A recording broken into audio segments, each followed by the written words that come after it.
one level, I understand, and I think it's admirable and correct and appropriate to proceed with business as usual to show that they are uncowed by the armed insurrectionists unleashed on the Capitol by the President of the United States, who has been plotting actively in public and in private sedition now for 8 weeks since he lost the presidential election, in order to not allow those people to cow them from doing their constitutional duty. Reasserting normalcy is all well and appropriate. But there is something, frankly, kind of appalling about the tone of normalcy that is resumed in the nation's capital on this evening, on a day in which we've seen the most severe threat to democratic sovereignty in the nation since the Civil War and the firing of the cannons of Fort Sumter. I mean, what happened today, which is being treated, I think, as some kind of unpleasant episode, which we should get past to get upon and back on the right track of the nation's peaceful transition of power, strikes me as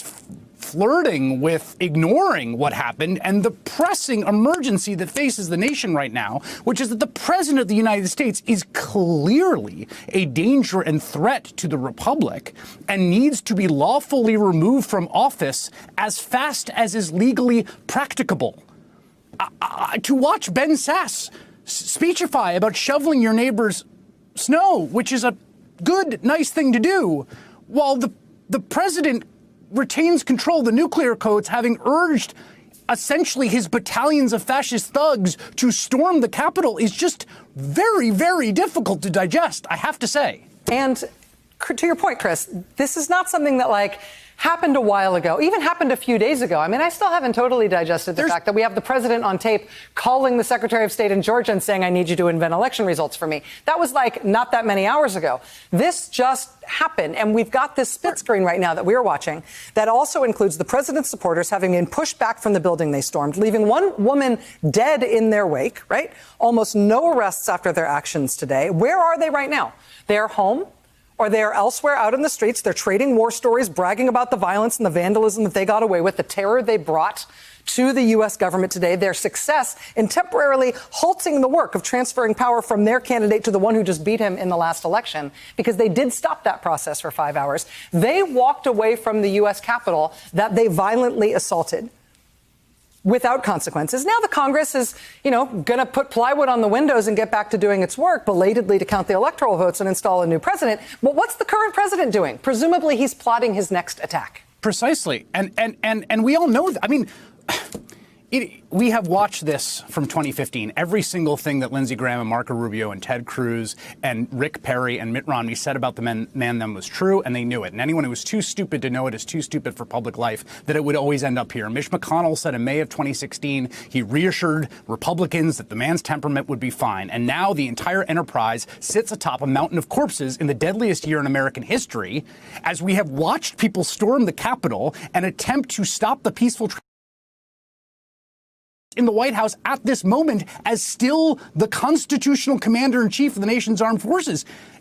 I understand a desire not to run around with your hair on fire, but this is very clearly a national emergency that we find ourselves in, and it is slightly bizarre to watch the kind of decrepit proceduralism of the Congress at this moment when we are in said emergency. And we are hearing, Chris, reports that there may be resignations, that some people are thinking about their future.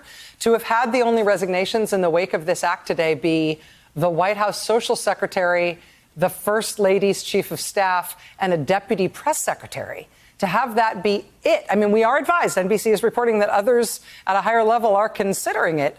But when Republicans went to Richard Nixon and said, listen, we caught you cheating and trying to cover up that crime, and everybody's heard that tape, you got to go.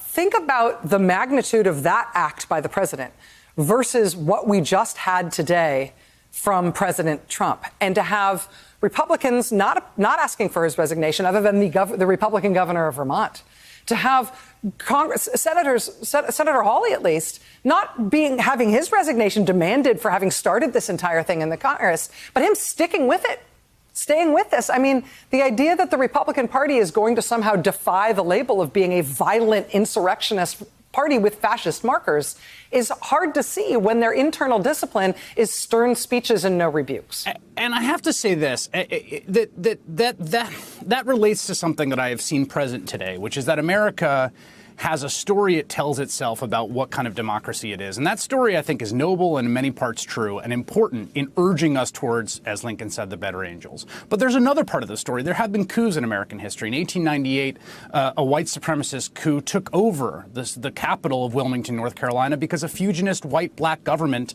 won an election that they refused to allow to happen. And you know what? That coup was successful because they faced no recriminations, and it was part of a wave of coups that happened throughout the South to restore white supremacy in the South. We have had coups. We have had assaults and attacks on democracy, and we don't think of them or learn them as such because they worked. So the democracy we have is precious, and it doesn't assert itself simply by gestural rhetoric about our traditions and our specialness and our exceptionalness. It preserves itself through the righteous acts of those in power to preserve it. And I fear right now that we are at a precipice and a testing point that I hope those folks will meet over and above speeches. Hey there, I'm Chris Hayes from MSNBC. Thanks for watching MSNBC on YouTube. If you want to keep up to date with the videos we're putting out, you can click subscribe just below me or click over on this list to see lots of other great videos.